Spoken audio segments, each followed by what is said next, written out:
Olá, pessoal! Hoje nosso segundo episódio do podcast do Mundo Selectus e hoje vamos tratar sobre alguns temas bem relevantes nesse universo de gestão de pessoas também.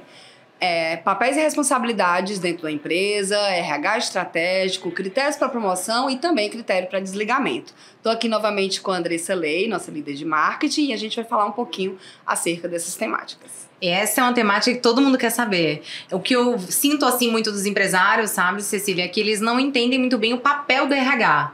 E, assim, sempre fica uma coisa muito confusa. Às vezes, assim, uma coisa que não é da função do RH, ela toma pra si, a empresa bota isso pra dentro, né, do setor dela. O que seria, o que é a expectativa que o próprio empresário pode esperar desse setor, assim? Pronto.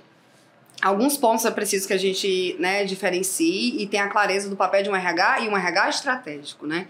Alguns empresários têm imaginário de que o RH ainda é aquela figura da pessoa do bolo do aniversariante do mês, que está lá para dar o banho de shampoo no colaborador, que está defendendo o interesse dos fracos e dos oprimidos, né? Verdade. E, em contrapartida, a operação muitas vezes visualizando um RH como, sei lá, o X9 dos donos, alguém que está defendendo os interesses de proprietários e diretores.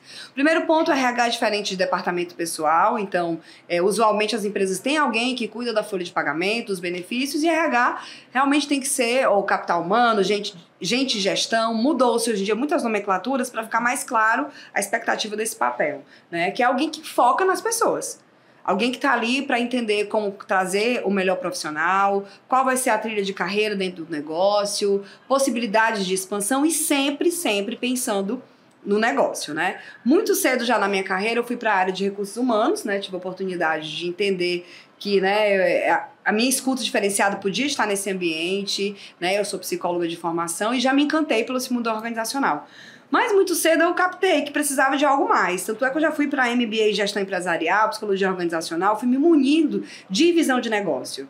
Legal. Porque já falando de RH estratégico, um RH estratégico ele não pode ser um RH que está desconectado com o negócio. Ele tem que entender de rentabilidade, de lucratividade, tem que entender o custo dessa folha e qual a implicação de um aumento de quadro, tem que se antecipar para que faça as movimentações dentro de um período de experiência, ele tem que zelar pelo caixa da empresa e trazer negócio. Né? Verdade. E isso é algo que, aparentemente, assim, hoje já virou bastante essa chave, essa visão, mas demorou para que as pessoas de recursos humanos se dessem conta do peso e da importância disso, né? Tanto é que, falando um pouco até, né, já polemizando um pouquinho, mas falando um pouco da área da psicologia, perdeu-se muito espaço dentro de RH nas grandes empresas, em detrimento de pessoas que já eram da área de negócio e que gostavam de gente. Então, quer dizer, né?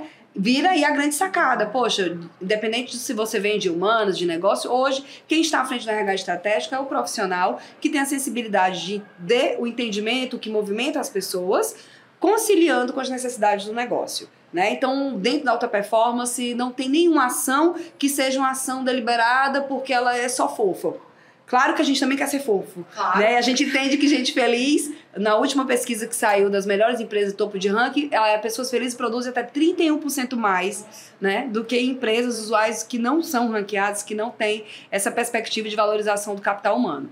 Né? Então, mas as ações não podem ser alheias, elas têm que estar antenadas, né? Então a gente busca ações, por exemplo, nós temos o nosso CineAP, os filmes que a gente transmite para as pessoas têm a ver com alguma reflexão que a gente busca, com o momento do mês, com o momento, se é busca de resultado, se é equilíbrio entre trabalho e vida pessoal. Então todas as ações elas precisam estar balizadas e um RH estratégico é um RH que está atento às necessidades das suas pessoas, juntamente com a do negócio. Né? E eu acho que é isso, ele tem que ser um agente de conexão, ele tem que ser a consciência desse CEO, desse diretor, né? Buscando um pouco da perspectiva das pessoas, mas também levando para as pessoas a consciência da responsabilidade de se entregar um resultado, de bater suas metas, porque é só assim que elas serão promovidas, que elas terão meritocracia. Ninguém cresce quando a empresa não cresce. Sim, então, sim. Realmente o papel do RH é conciliar, é mostrar que o olhar do dono, o objetivo do dono da empresa é o mesmo do colaborador. E ajudar nessa ponte para que a gente olhe na mesma direção e que o negócio cresça. Eu acho que a comparação seria essa. E aí, já que você falou de promoção, como é essa trajetória para o empresário conseguir identificar se a pessoa é certa ou errada? E quando ele chega a você nesse pedido de auxílio, porque normalmente a Seletos faz isso, né, que eu sei, como é que é essa narrativa que vocês criam junto a esse empresário para saber se essa pessoa é certa, se não é? Porque eu acho que é uma dúvida de muitos empresários, assim, eu tenho uma ótima vendedora e eu quero transformá-la em gerente. Sim. E como é o pensamento disso? Eita, será que isso é esse certo? ponto é bem polêmico da vendedora que vira gerente. Tem 2 eixos principais, né, pra gente pensar no desenvolvimento de alguém dentro do negócio. Existe uma base que a gente fala de performance, dos indicadores de performance propriamente dito, e tem a cultura, né, tem a conduta, o comportamento. E aí, para empresário é interessante a gente falar de alguns dados estatísticos, porque isso marca muito. Faz mais sentido para dono de empresa quando a gente fala de número, né, quando a gente fala de estatística. Mas hoje, 87% das pessoas são desligadas por causa de comportamento. Questões comportamentais, gerenciamento de rotina, perfil, não adaptação, né, e só 13% por limitação técnica. Mas ainda assim, essa pessoa precisa performar.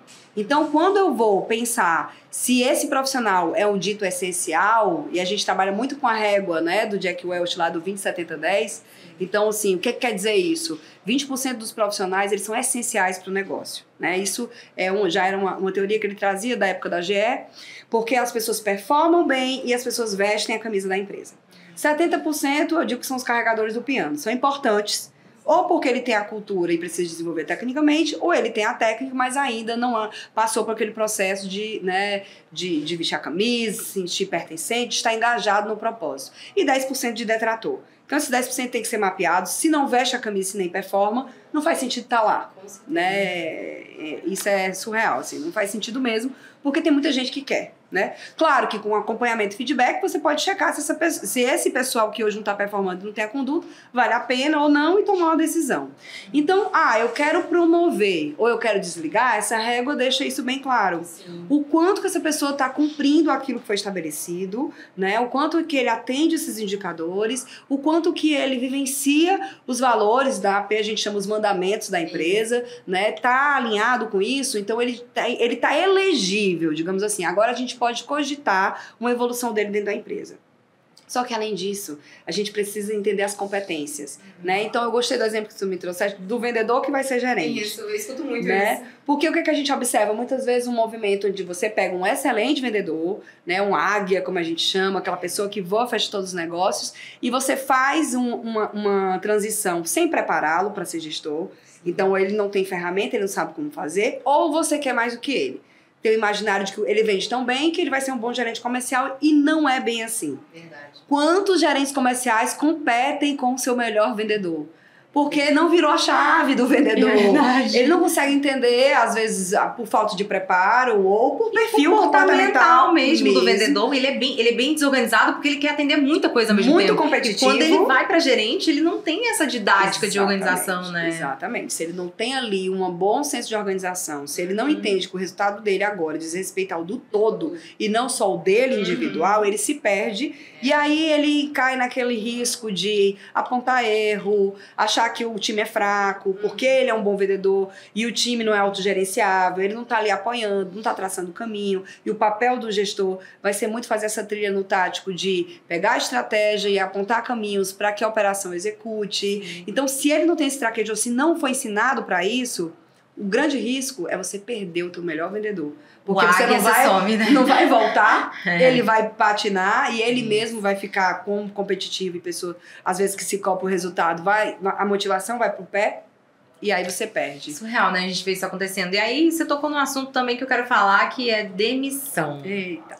Para muitas empresas é um desafio, parece que fica assim, vai tu, não, vai tu. Porque assim, ninguém tem coragem de fazer esse processo de desligamento, até porque se todo mundo entendesse que, mais uma vez, o RH tem que ser colaborativo e participativo desse processo, porque existe aí pesquisas, enfim, que você tem que fazer com o colaborador quando ele desliga, né, entrevistas e tudo mais. Mas assim, muita gente de muita empresa tem essa dificuldade. O que você daria dica, assim, para esse momento tão delicado para alguns, né? E assim, a forma que tem que ser feita, assim. Olha, é delicado, né? Mas é necessário. E aí também tem caminho. Tem caminho, tem jeito, tem técnica para fazer de uma maneira menos traumática para quem passa. Eu sempre falo para os gestores, para donos de empresa, é muito mais difícil para quem está sendo desligado. Pelo amor de Deus, segura a onda, fica equilibrado e faz desse momento um momento que pode ser de respeito, e pode ser de crescimento e amadurecimento para quem está do outro lado. Porque é o primeiro ponto. Se o desligamento é uma surpresa, desculpa, mas você é um mau gestor. Verdade. Porque você já tinha que estar sinalizando em feedbacks o caminho e a rota que você queria consertar. Infelizmente, não chegamos nesse objetivo em comum e essa relação descontinua ali, acaba ali. Então tá tudo certo, né? Seria menos traumático dessa forma. Só que quando você já não tem uma cultura de feedback e resolve fazer o desligamento de uma hora para outra, realmente você fica com que cara eu vou chegar na pessoa e dizer. Claro, não estou falando de exceções, perdemos um grande projeto, o advento da pandemia, dessas coisas que passamos, sim, claro, né, e que impactou bastante. Mas num processo normal de uma trilha, de um colaborador que já não está rendendo mais aquilo ou não chegou a performance, ao resultado que você esperava. Então, o primeiro ponto, eu oriento que seja feito começo de semana, nos primeiros horários, porque dá tempo da pessoa amadurecer, da pessoa digerir, digamos assim, a ideia. Ela pode ficar chateada, mas aí ela refaz currículo, dentro da semana você acha que ainda está no jogo do mercado, e isso fica mais fácil, né, de contatar os meus colegas, os meus contatos, meu network, eu vou para cima. Primeiro horário, porque é complicado. A gente falou do primeiro momento, a gente falou de feedback, né? No nosso primeiro podcast. E aí é aquela coisa que você falou do sanduíche. Você é incrível, mas eu tô, né? Mas não muito bem. Então, assim, se você não precisa daquela força de trabalho, por que você faz a pessoa trabalhar o dia inteiro para no final do dia, né, que o trabalho dela já não atende mais a expectativa, né? Então, coordenar uma ação para, se possível, liberar de cumprimento de aviso. Sim. Porque também fica um trabalho, dependendo das áreas, é até delicado. Isso é uma coisa que eu ia te perguntar mesmo, assim. Tem muito empresário que fala assim, não, deixa cumprindo aviso prévio. E aí você começa a ver o rendimento da pessoa, a pessoa, assim, indo pra empresa de uma forma tão, assim, é desconfortante. Quando você vê... Fica pesado. Fica pesado. Fica pesado. E assim, por que existe esse tipo de situação se você sabe que às vezes não se deve fazer, né? É importante se organizar previamente. Se você precisa dispor de uma força de trabalho, mas está ineficiente, ir trabalhando de maneira sigilosa e respeitosa, uma reposição, por exemplo. Sim. Né?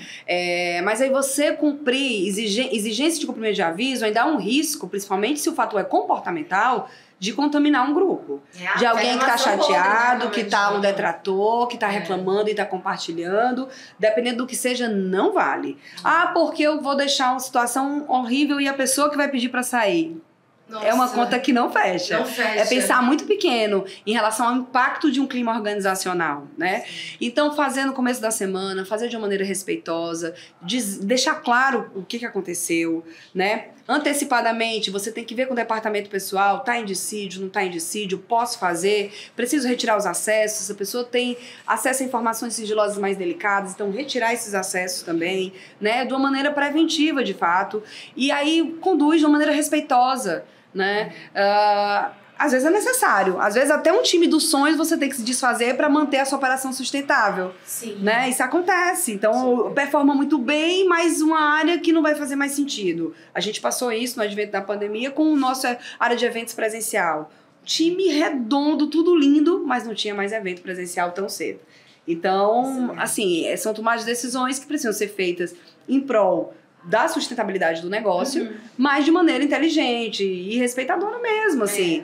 E ao término, assim, as pessoas até agradecem quando é feito da maneira genuína. Sim, né? Sim. Então, nós temos um tratamento bem humanizado. Isso evita de você ter risco trabalhista, isso fortalece a sua marca, isso faz com que você deixe portas abertas, porque às vezes é um momento que não concilia, mas essa pessoa, em um outro momento, pode voltar a fazer sentido para o negócio, né? Então, assim, as relações são relações adultas e de respeito. Importante deixar claro que o momento do desligamento não é um momento de feedback, não é uma retroalimentação, é uma comunicação, é uma tomada de decisão. É que tem muita gente que faz a historinha de mas a gente conversou sobre isso, falamos sobre isso.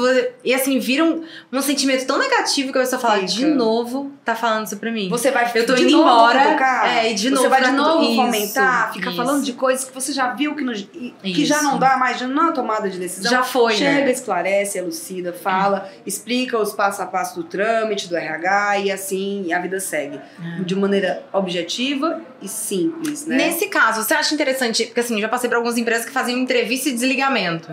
Sempre. Sempre, né? Sempre. É Principalmente do demissionário. Tem um demitido, tem um demissionário. Que é aquela pessoa que eu optei. Então eu já sei porque que eu não quero mais essa pessoa comigo, né?